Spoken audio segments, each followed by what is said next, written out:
El otoño, representante del terror, es la estación perfecta para revisitar historias. Pesadillas que vimos en el cine, la televisión o la literatura y que se han colado en nuestra mente por retratar los miedos más profundos. Monstruos, fantasmas, seres demoníacos, asesinos seriales, personajes que deambulan en prácticamente todas las producciones y que en mayor o menor manera han constituido un imaginario sustancioso en donde todos podemos encontrar algo que refleje nuestra propia psique. Debo confesar que siempre he sido muy miedoso y que prácticamente todos los monstruos habidos y por haber me han arrancado más de un grito o me han privado del sueño. Sin embargo, hay en el acto de sentir miedo un placer profundo, un acercamiento a experiencias de la vida que nos están vedadas y que encuentran en lo oscuro, lo tenebroso y lo siniestro materia prima para nutrir la experiencia humana. Alfred Hitchcock, uno de los pilares indiscutibles de la historia del terror, se preguntaba en 1949 por qué había millones de personas dispuestas a gastar su dinero por la posibilidad de experimentar miedo, ya fuera de forma directa, en un parque de atracciones, un peligroso paseo, o indirecta, en el cine y la literatura. En Auditorios Oscuros se identifican con los protagonistas ficticios que están experimentándolo y ellos mismos tienen una experiencia de miedo similar. El pulso más rápido, la palma de la mano alternativamente húmeda y seca, etc. Aunque no pagan el precio real, que no tengan que pagar el precio es el factor clave. Dice en su célebre artículo El placer del miedo. Y yo agregaría que la experiencia del terror también se ve enriquecida por los valores que enfrentan los protagonistas, desde la valentía que conlleva superar al monstruo hasta la cobardía que los conduce a sucumbir ante él. Hay que decirlo, el terror nos vuelve más humanos. Entre los muchos temas que nutren estas historias, para este ensayo he elegido hablar sobre un elemento del espacio narrativo común a los textos de terror, el pozo. Elijo hablar del espacio por encima de personajes, tramas y otros elementos, debido a que me parece importante recordarles a los lectores la importancia, no siempre evidente pero siempre indispensable, de generar una atmósfera sensorial y emocional para que el terror producido por un texto de cualquier naturaleza sea convincente. Una casa antigua, un castillo, una cueva, un lago o un pantano son espacios no solo físicos, sino también simbólicos, y favorecen la inmersión del personaje y del lector en cualquier narración. En el caso de la literatura de terror, conocer el lugar donde ocurrirá la historia convoca nuestro primer encuentro con lo siniestro. Onni Mustonen explica este fenómeno en su texto Logic Space in Horror Fiction. En parte, la emoción del horror, en tanto que está relacionada con locaciones horripilantes, nace de la exposición a ciertas texturas desagradables, descripciones de sitios pútredos, húmedos y fríos.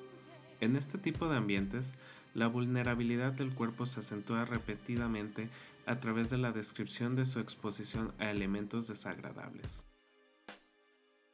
Tememos al espacio porque nos coloca en el mismo sitio que a los protagonistas y por ende nos vuelve también vulnerables. En su simpleza, el pozo ha logrado tornarse en un tropo de la literatura de terror y aparece en muchas de las más populares historias contemporáneas, ya sea por su hermetismo, por su naturaleza oscura, húmeda y pútrida, o por su relación directa con la corrupción de los cuerpos. Pero también es algo más, un tópico de transformación y muerte, un lugar ventral que permite a los personajes enfrentarse con horrores psicológicos como la soledad y el abandono, y con ciertos temores físicos como la muerte y la corrupción, que se traducen en emoción y cambio y finalmente terminan por convencer a los lectores. Para hablar sobre este espacio he elegido 3 textos. El Pozo, cuento de Eduardo Antonio Parra, El Pozo y el Péndulo, de Edgar Allan Poe, y Fear No More, el episodio final de la temporada 7 de Rick y Morty. Aunque en apariencia son disímiles, los 3 textos me sirven para ilustrar el carácter terrible y fascinante de este lugar. ¿A poco le tienes miedo al oscuro? Muy mal, muchacho. Se ve que estás acostumbrado a la ciudad.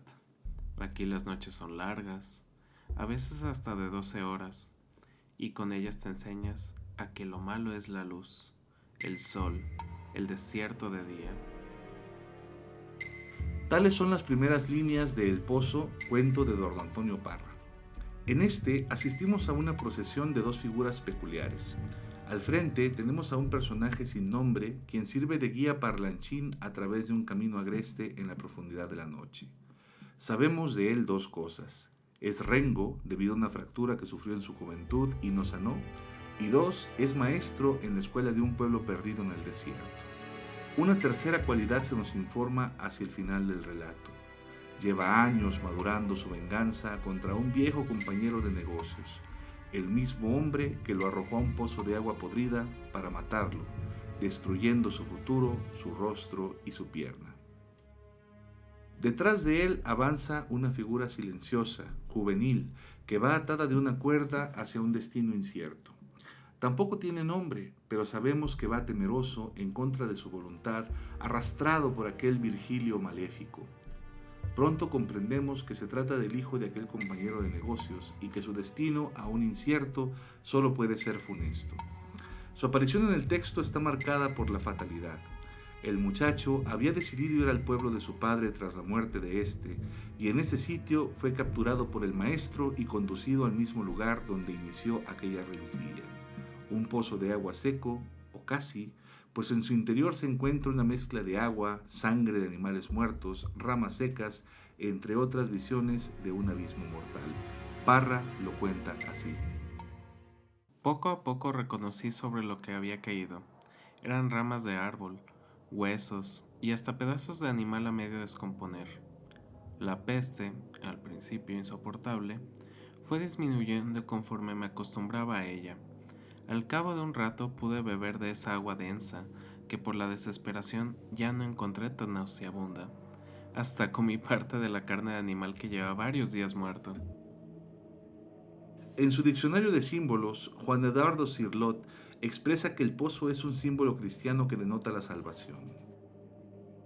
En el grupo de ideas asociadas al concepto de la vida como peregrinación, el pozo de agua refrescante y purificadora es símbolo de la aspiración sublime, de la cuerda de plata, que liga al palacio del centro.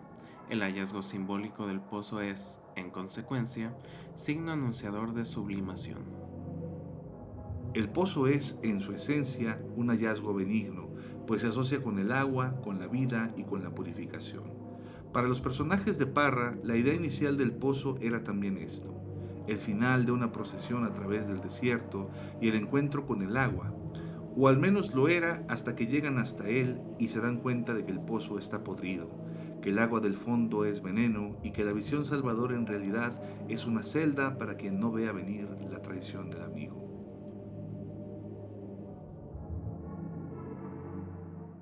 ¿Tienes sed? Y eso que es de noche, muchacho. Aquella vez sí supe lo que era sed, y todavía caminábamos mucho, hasta que el otro me hizo una seña. Era un pozo, no tenía noria, solo unos adobes sosteniendo un palo atravesado. No sé de dónde saqué energías, pero corrí hasta él.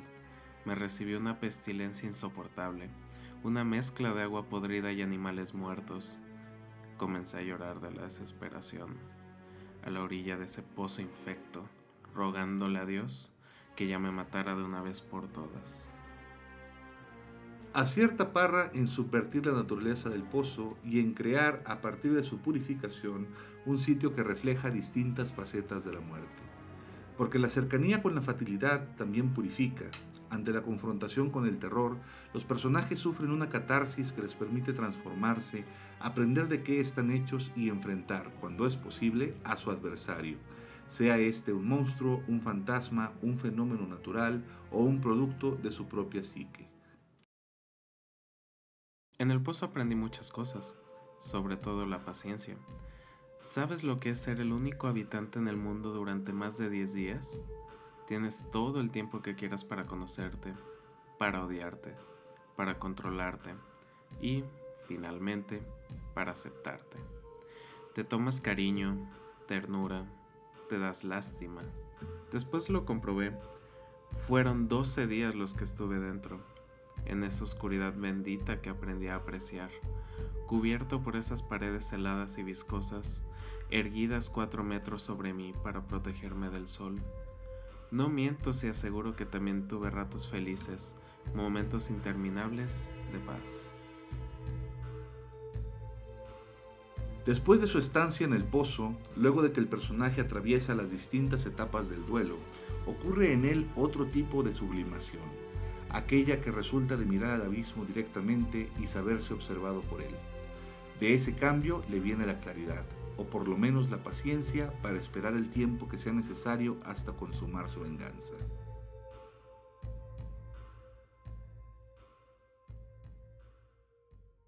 La idea de un pozo que libera y sublima a sus personajes a través de la tortura se encuentra en uno de los textos esenciales del suspenso. En 1842, Edgar Allan Poe publicó The Pit and the Pendulum, uno de sus relatos más célebres. En él asistimos a la ejecución de un sujeto de quien, por cierto, también desconocemos el nombre. A diferencia del cuento de Parra, el hombre de Poe se encuentra ya en el pozo desde el principio de la historia, agotado por lo que él mismo califica como una larga agonía. Sabe cuál será su destino, pues el último recuerdo fresco que conserva es la sentencia de muerte. El cuento de Poe no es una historia de venganza, antes bien es una historia de castigo y redención, eventos que vive un condenado en tiempos de guerra enfrentado a un sistema penal impío. Poe abre su relato con una cita en latín. Larga y sin piedad es la tortura aquí por la sed de sangre inocente, sin saciar, sin alimentar. Ahora que la patria está protegida y rota está la gruta fúnebre, la muerte estuvo donde ahora hay vida saludable. El epígrafe anuncia la naturaleza absurda del relato. La tortura y la salvación, la vida y la muerte son los extremos sobre los que oscila el péndulo mortal. Como el joven maniatado del cuento de Parra, el personaje de Poe está preso por una circunstancia que supera su imaginación, y conforme avanzan los distintos mecanismos de tortura, terminará por entender que su única opción es sucumbir ante el horror, pues todo intento de escape es fútil. En medio de sus reflexiones, del miedo, del repudio a sus torturadores y de la resignación de saberse condenado por la Inquisición, se encuentra también un pozo. En este caso, se ubica en el centro de la celda y es tan profundo que caer en él sin duda conduciría a la muerte. Los agentes de la Inquisición habían advertido mi descubrimiento del pozo. El pozo, sí, cuyos horrores están destinados a un recusante tan obstinado como yo. El pozo, símbolo típico del infierno, última tule de los castigos de la Inquisición, según los rumores corrían. Por el más casual de los accidentes, había evitado caer en el pozo y bien sabía que la sorpresa, la brusca precipitación en los tormentos, constituían una parte importante de las grotescas muertes que tenían lugar en aquellos calabozos. Para el condenado de Poe, los horrores de la celda son menores si se comparan con el tormento de caer en aquel sitio alejado de cualquier idea de purificación. Su miedo resulta difícil de dimensionar si se mira solo la descripción espacial. En realidad, el personaje no logra ver qué se encuentra en el fondo. Su miedo no reside en la muerte, sino en el carácter alegórico de aquel símbolo típico del infierno. Quizás por esto, cuando el cuento de Poe está acabando y el condenado es arrastrado poco a poco a la inefable caída, no tiene otra opción que gritar a sus captores: ¡La muerte!, clamé. Cualquier muerte menos la del pozo. Insensato. ¿Acaso no era evidente que aquellos hierros al rojo tenían por objeto precipitante en el pozo? En esta construcción del terror se encuentra una simbología importante que trasciende el dolor físico. La muerte provocada por caer en el pozo no es peor que las demás opciones que nos ha presentado el cuento, como ser partido por una navaja, ser devorado por las ratas, ser aplastado por muros incandescentes. El miedo pertenece más bien a otro orden de ideas. Para el protagonista de Poe, el pozo es indeseable desde el punto de vista emocional porque simboliza la perdición del cuerpo, pero también la del alma. El pozo sirve también como un recipiente transformador, un sustituto de un vientre en el que los personajes se sumergen y son sometidos a una tensión constante y creciente que provocará su cambio interno. El pozo de Poe sublima a su personaje y aunque el prisionero no termina por caer en él, su presencia ecuménica terminará por conducirlo primero a una desesperación profunda y enloquecida y por último, cuando ya parece haber aceptado su destino, a la iluminación. Al final de la historia, la mano del general LaSalle lo salva del abismo. Escuché un áspero chirriar semejante al de 1000 truenos. Las terribles paredes retrocedieron.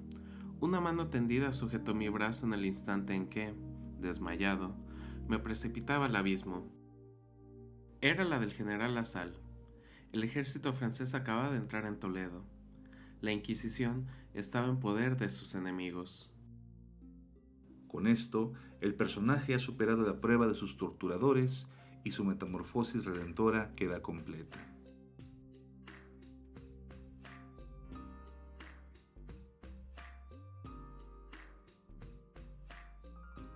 Hay una última versión de un pozo que me parece notable y que representa un ejemplo mucho más esclarecedor, al menos desde el punto de vista académico, para explicar en qué consiste la transformación que he mencionado.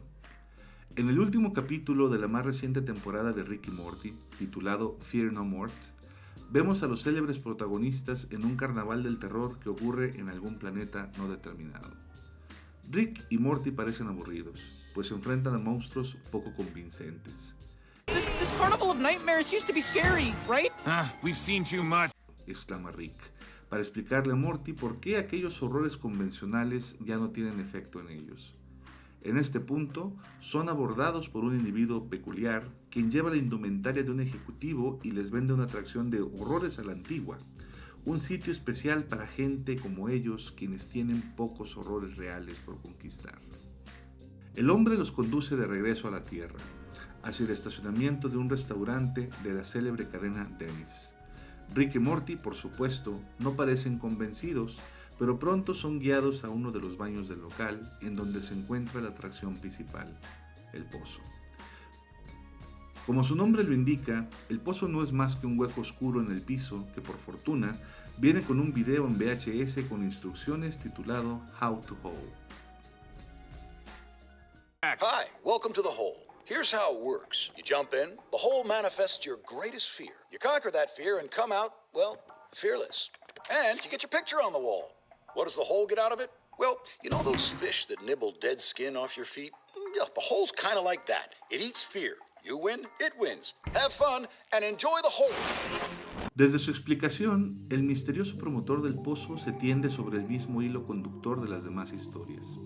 Se trata de un hueco donde enfrentarán sus peores miedos, cualesquiera que estos sean, y no saldrán de ahí sino hasta que logren transformarse. En este caso, nuestros personajes tienen dos reacciones distintas. Mientras que Rick se mantiene incrédulo e inseguro, Morty está emocionado ante la posibilidad. Ocurre lo esperado.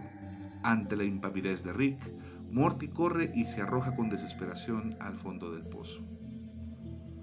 No es mi intención enumerar los horrores variados, creativos que se encuentran en el sitio. Sin embargo, creo importante destacar dos aspectos particulares. En primer lugar, el pozo ofrece un recorrido detallado de los distintos horrores que pueblan la literatura de terror, desde la sencillez de los monstruos hasta el más elaborado horror emocional o psicológico. El acierto se encuentra en mostrar a los espectadores cómo el terror se ha ido complejizando a lo largo de su historia y en advertir que incluso los aspectos más naturales y cotidianos, cuando se miran con atención, se vuelven temibles. Rescato, para ejemplo de lo anterior, un diálogo que Morty sostiene con el promotor del pozo hacia la mitad del capítulo. I doubt your grandpa has more fear than the average asshole in a Denny's. Hey! Sorry. If anything, he seems pretty brave. Certainly not afraid to die. Maybe that makes his fear extra delicious. So what? He's scared of love? Everyone's scared of love, dipshit. You learn that in your 20s. It takes a very rare, very powerful being to be terrified of happiness. Dumb. You're dumb. That's why you're not scared to be happy. The smarter you are, the more you know. Happiness is a trap. It can't last forever. Let's say you meet the love of your life. Well, it's still gonna end.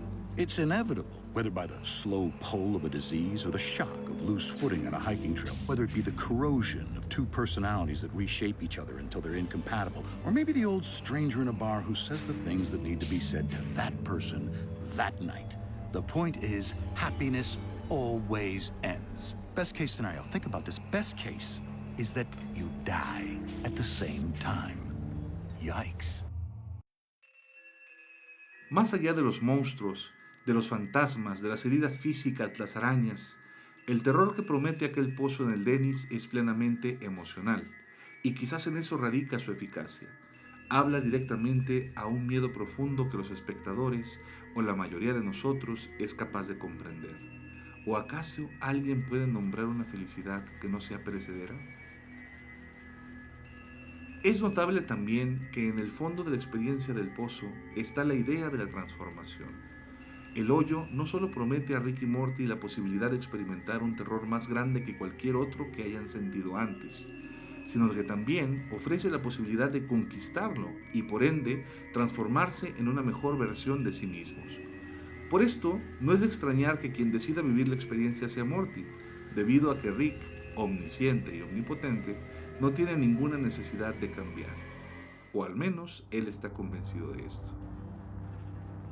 Hacia el final de la historia, Morty logra resurgir del pozo. En su mirada hay estupefacción, pero también un rescoldo del miedo recién conquistado. El mensaje es duro. Incluso quien ha superado el terror debe aún sobrevivirlo el resto de su vida. Cuando le cuenta a Rick lo que ha visto en el interior, Morty llama la atención de su abuelo e incluso consigue tentarlo para vivir aquella experiencia. Vemos entonces que Rick, al igual que su nieto, corre desesperadamente tratando de arrojarse al pozo. Pero él se detiene, respira profundamente, contempla el abismo y en un acto de sensatez saca la fotografía de Morty de su cartera y la coloca en el muro de quienes han superado la experiencia. Quizás Rick ha comprendido la naturaleza del pozo. Quizás sabe que su miedo más grande es insuperable. En todo caso, en el acto de colocar la fotografía de Morty, Rick reconoce la metamorfosis que se ha operado en él, quien emergió del pozo siendo un poco más consciente de sí mismo, un poco más valiente y un poco más humano. Con esta imagen cerramos el capítulo. Más allá de su espectacularidad, de la creatividad de las torturas o de la eficacia con que los personajes viven sus propios miedos, las historias que analizamos en este ensayo son una muestra de cómo un adecuado empleo del espacio narrativo es esencial para generar un efecto emocional en las audiencias.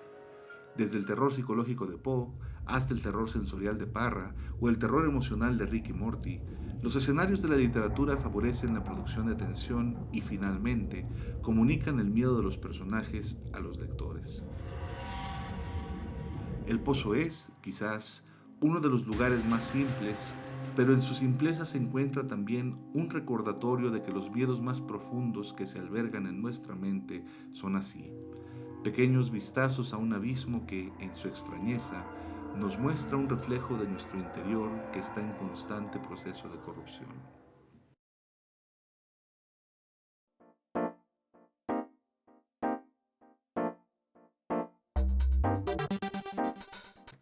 Hola, ¿qué tal a todos? Nosotros somos Hiram y Gerardo. ¿Qué onda? Y somos las mentes creativas detrás del proyecto de Animotion. En este canal les traeremos ensayos de diferentes temas que nos apasionan, tales como son el anime, la literatura, el manga, películas, entre otras. La idea es trabajar en conjunto para traerles un nuevo video cada 15 días los viernes. Y pues bienvenidos a nuestro canal. Espero les guste.